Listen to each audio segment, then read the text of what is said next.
ya. Silakan Ibu. Ya. Assalamualaikum Ustadz.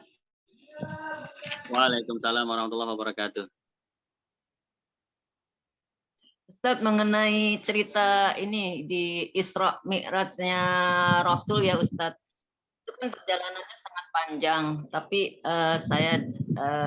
tapi pada saat Rasul kembali ke tempat tidurnya itu selimutnya tuh masih hangat. Apakah itu hikmahnya sama dengan 1 hari di dunia sama dengan 1000 tahun di akhirat? Terima kasih Ustadz. Assalamualaikum. Waalaikumsalam warahmatullahi wabarakatuh. Baik, bagus sekali pertanyaannya. Ini pernah saya temukan dalam kitab akidah ya, kitab tauhid. Perjalanan Isra Mi'raj itu alam dunia ya. Nah, belum ke alam akhirat belum. Alam dunia. Jadi alam dunia itu memang luas. Ya, yang masih terjangkau oleh teknologi kita itu baru langit pertama. Sedangkan alam dunia punya 7 lapis langit. Langit kedua jauh lebih luas lagi daripada apa yang ada di langit pertama ya. Di langit ketiga semakin tambah luas lagi dan seterusnya seperti itu ya. Nah, hikmahnya kata ulama itu perjalanan yang sebetulnya kalau membaca kisahnya dirunut sedikit demi sedikit itu bisa berjam-jam itu. Apa yang dialami Nabi ya, sampai sholat berjamaah di Masjid Aqsa, bertemu dengan para nabi di setiap langit ya, Nabi Adam, Nabi Idris, Nabi Yahya, Nabi Isa, Nabi Musa, Nabi Ibrahim, Nabi Yusuf ya kan. Kemudian sampai ditampakkan alam mithal itu alam di mana ada penghuni sorga, ada penghuni neraka.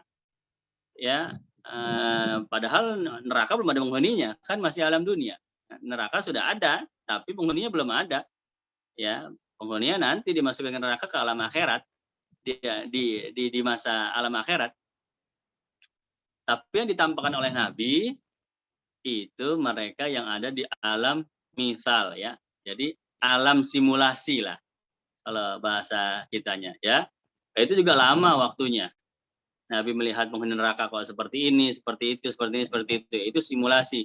Kelak nanti di akhirat yang terjadi begitu. Itu juga lama waktunya. Sampai Nabi mendapatkan perintah Allah, yaitu sholat. Begitu pula turun 2 ayat terakhir dari Al-Baqarah dalam peristiwa Isra Mi'raj. Walhasil total semuanya itu berjam-jam kalau dalam bayangan kita. Kemudian ternyata hanya 10 menit atau 15 menit. Itu kata ulama, hal tersebut menunjukkan bahwa apa yang disebut sebagai waktu itu sepenuhnya dalam kuasa Allah. Jadi kalau Allah mau waktu dipercepat, diperlambat, di sana berasa lama sekali, di sini berasa sebentar, padahal jalannya berbarengan, itu sepenuhnya dengan kendali Allah, Allah mampu. Yang pertama.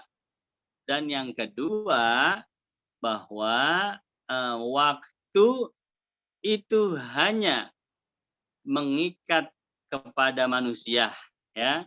Jadi apa yang dihitung oleh waktu, yaitu hanya makhluk, ya, hanya manusia. Sedangkan Allah Subhanahu wa Ta'ala, Allah tidak ada dimensi waktu untuk dirinya sendiri, untuk Allah Subhanahu wa Ta'ala. Jadi kita tidak boleh mengatakan di sisi Allah ya, di sisi Allah itu tidak ada kemarin, besok, tahun lalu, tahun depan, tidak ada. Karena itu hanya perhitungan manusia. Di sisi Allah tidak ada Allah itu dahulu muda kemudian bertambah tua karena berjalannya waktu, tidak ada. Ya, innalillahi wa inna ilaihi raji'un. Ya. Maha suci Allah, subhanallah, ya tidak ada hal seperti itu. Kalau manusia ada, terikat waktu. Dulu, sekarang, 20 tahun yang lalu, 20 tahun yang akan datang, ya maka kita dulu muda, nanti jadi tua. Karena kita terikat waktu. Jadi Isra Mi'raj itu pelajaran yang salah satu hikmah yang mendalamnya ingin mengajarkan kepada kita Allah itu tidak terikat waktu. Apa yang disebut waktu hanya dimensi yang berlaku untuk makhluk, manusia, malaikat, jin, ada hitungan waktu. Termasuk tempat, ya, waktu dan tempat. Tempat ya itu dimensi makhluk, ya. Untuk Allah Subhanahu wa taala tidak terikat tempat, ya. Tidak ada sisi Allah itu di atasnya Allah, di bawahnya Allah, di kanannya Allah, di kirinya Allah, nggak ada, ya. Itu semua tempat dan arah itu kan hanya mengikat kepada manusia, hanya makhluk, ya. Malaikat, manusia dan jin. Itu luar biasa itu. Kalau mengkaji tentang hikmah-hikmah dari Isra Mi'raj mempertebal tauhid kita. Jadi itu jawabannya Ibu ya.